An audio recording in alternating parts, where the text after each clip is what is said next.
भंवरों से लड़ो तुम लहरों से उलझो, भंवरों से लड़ो तुम लहरों से उलझो, कहाँ तक चलोगे तुम किनारे किनारे। जोहार, आदाब, नमस्कार, मैं जुबैर अहमद।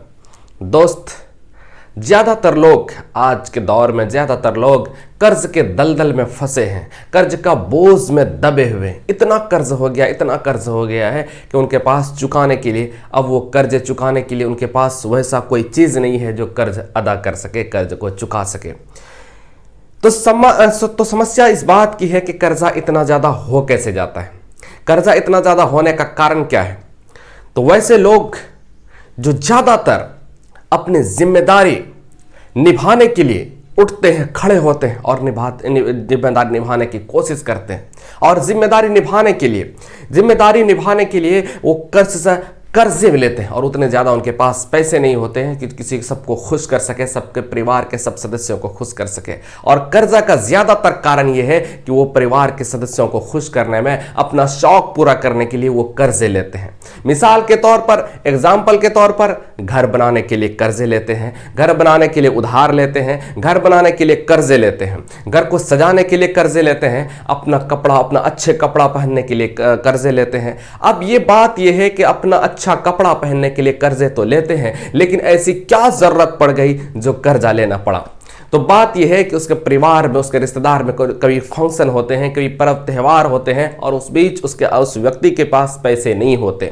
जब पैसे नहीं होते हैं तो वो कर्जा लेते हैं, और जब कर्जा लेते हैं, एक कर्जा भी चुका नहीं था, फिर दूसरा कोई काम आ जाता है, फिर वो कर्जा लेते हैं, फिर तीसरा कोई काम आ जाता है, फिर वो कर्जा लेते हैं, फिर चौथा कोई काम आ जाता है, पिछला कर्जा भी बाकी है, और वो फिर जो है ना कर्जों में दलदल में फंसते चले जाते हैं, और उनको कॉन्फिडेंस है कि हम कर्जा दे देंगे, लेकिन परेशानी एक के बाद एक समस्या आती रहती है, और अंत में कर्ज में इतना डूब जाता है कि वो चिंता उनको होने लगती है कि अब कहां से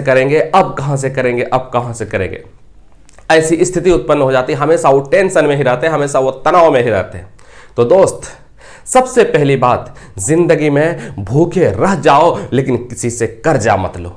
अब कर्जा की नौबत आती क्यों है? कर्जा की नौबत आने का कारण यह है कि आप जब से जिम्मेदारी उठाते हैं, आप सेविंग पर ध्यान देते ही नहीं है। इनकम का फॉर्मूला यह है कि जो भी पैसा, जहां से भी इनकम आ रहा है, जहां से भी आपके पैसे आ रहे हैं, उनमें से ज्यादातर आपको सेव करना पड़ेगा, सेविंग करना पड़ेगा, और उनमें से ही आपको काम करना पड़ेगा। कुछ अरमानों को कुचल करके आपको सेव करना पड़ेगा। अगर ये सोचते हैं कि पैसे आ रहे हैं तो चलो जो है खर्च कर लो, बाद में फिर देखा जाएगा, तो बात की स्थिति अच्छी नहीं होती है। बात की स्थिति को बेहतर बनाना चाहते हैं तो आज ही एक एक रुपया आपको सेविंग करना पड़ेगा। अब ये बात कि कर्जा हो गया तो अब कर्ज से निकला कैसे जाए? तो कर्ज से निकलने के लिए बहुत आसान उपाय है। बहुत आसान उपाय यह है कि जहां पर जितना भी कर्ज हो चुका है, अब इस कर्जा को तोड़ने के लिए किसी से कर्जा मत लीजिए, चाहे वो बैंक के शक्ल में हो, चाहे वो बड़े बड़े महाजन के शक्ल में हो, इंटरेस्ट पर जो पैसा होता है उसके शक्ल में।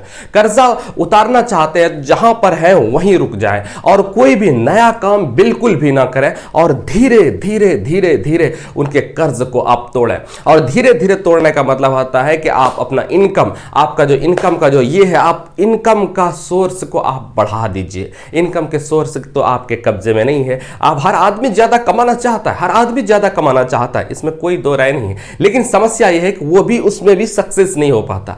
तो आप वैसे सिचुएशन में आप शांत मिजाज से आप जो है ना उनके कामों को अच्छे से, मेहनत से, मजबूती के साथ आप करेंगे। जरूर है आपका इनकम में वृद्धि होगी, इनकम में आपकी बढ़ोतरी होगी। ऐसा होता ही नहीं है, इसलिए कि जो ईमानदारी से, अपनी पूरी शक्ति से, अपनी पूरी ताकत से अगर मेहनत करते हैं, पूरी शक्ति से अगर मेहनत करते हैं, उसका ईश्वर भी, उसका गॉड भी, उसका अल्लाह भी उनका मदद करता है।